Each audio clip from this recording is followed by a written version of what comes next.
यस्यां समुद्र उत सिन्धुरापो यस्यामन्नं कृष्टयः सम्बभूवुः यस्यामिदं जिन्वति प्राणदेजात् सा नो भूमिः पूर्वपेये दधातु।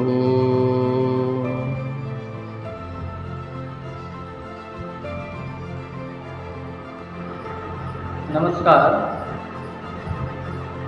आज हम इस नवीन कक्षा के संस्कृत की पुस्तक के मंगलाचरण में है और जो अभी पहला श्लोक हमने पढ़ा है यह श्लोक अथर्ववेद के 12वें अध्याय का है और 12वें अध्याय में प्रारंभ में तीसरा मंत्र है यह, यानी यह श्लोक नहीं है, यह मंत्र है। हमें इस बात का भी ध्यान रखना है क्योंकि मंगलाचरण के रूप में श्लोक का मंत्र का प्रयोग होता है। कक्षा में पढ़ाते समय कई बार शिक्षक कह देते हैं कि यह श्लोक है, परंतु जब मैं डॉक्टर दयानिधि सेवार्थी इस श्लोक का अर्थ अपने चैनल संस्कृत सनातनम पर दे रहा हूँ, बता रहा हूँ, तो मेरा दायित्व है समझाना, बताना कि सत्य क्या है। तो यह अथर्ववेद के 12वें अध्याय का तीसरा मंत्र है जिसे भूमि सूक्त के माध्यम से भी जाना जाता है। तो आइए इस मंत्र का अर्थ हम देखते हैं। तो सबसे पहले जो पहली पंक्ति है, पहली लाइन है, उस पर हम ध्यान देंगे और यहाँ पर दिखाया जा रहा है, पहली लाइन है यस्यां समुद्र उत सिन्धुरापः, जिसमें, यस्यां जिसमें, समुद्र और सिंधु आपः जल के सरोवर, जल के केंद्र, समुद्र अथाह सभी नदियों का केंद्र जिसमें स्थित हो, जल का स्रोत जिसमें स्थित हो, वह भूमि, वह धरती माता, वह हम सबको धारण करने वाली धरणी। अगली पंक्ति में हम देखें, अगली पंक्ति कहती है यस्याम अन्नम कृष्टयः सम्बभूव, जिस धरती में हम सबको पालन पोषण करने वाला, हम सबका पालन पोषण करने वाला अन्न जोत करके, किसान खेती करके उगाता है, अर्थात जिसमें जुताई करने से अन्न उत्पन्न होता है, वह धरती, वह धरणी, भूमि, वह हमारी माता।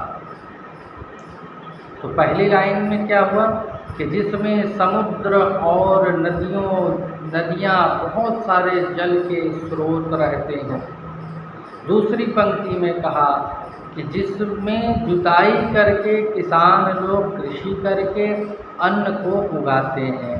और तीसरी पंक्ति जो आप देख पा रहे हैं उसमें कहा जा रहा है यस्याम इदं जिन्वति प्राण एज, जिसमें सारे जीवन रहते हैं, प्राण श्वास लेने वाले लोग इधर उधर भ्रमण करते हैं, यानी धरती पर चलना फिरना प्राण लेने वाले जीव जंतु जिस पर रहते हैं। और अगली पंक्ति क्या कह रही है, स नो भूमि पूर्वपेये दधातु, वही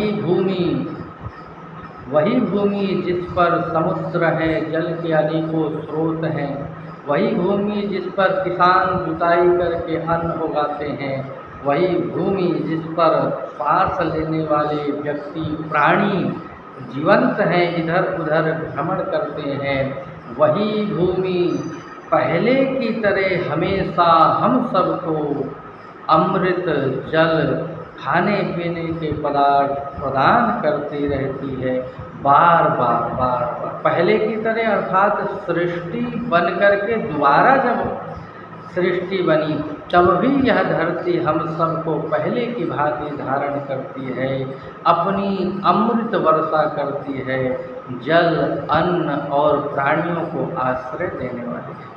तो इस प्रकार से इन चारों पंक्तियों के माध्यम से हमें समझाने का प्रयास किया जा रहा है कि धरती पहले भी थी और प्रलय के बाद भी दोबारा जब धरती आई तो पहले की भांति ही यह धरती हम सबको अमृत देने वाली है, जीवन देने वाली है। इसलिए धरती माता को नमन है। यह धरती माता हम सबको धारण करती है। इस प्रकार से इस मंत्र के अर्थ को हमने देखा है, एक एक शब्द को समझने का प्रयास किया है। अगले शब्दों को, अगले मंत्र को हम अगली वीडियो में समझने का प्रयास करेंगे। तब तक के लिए मैं आपसे विदा लेता हूँ। नमस्कार, नमो नमः।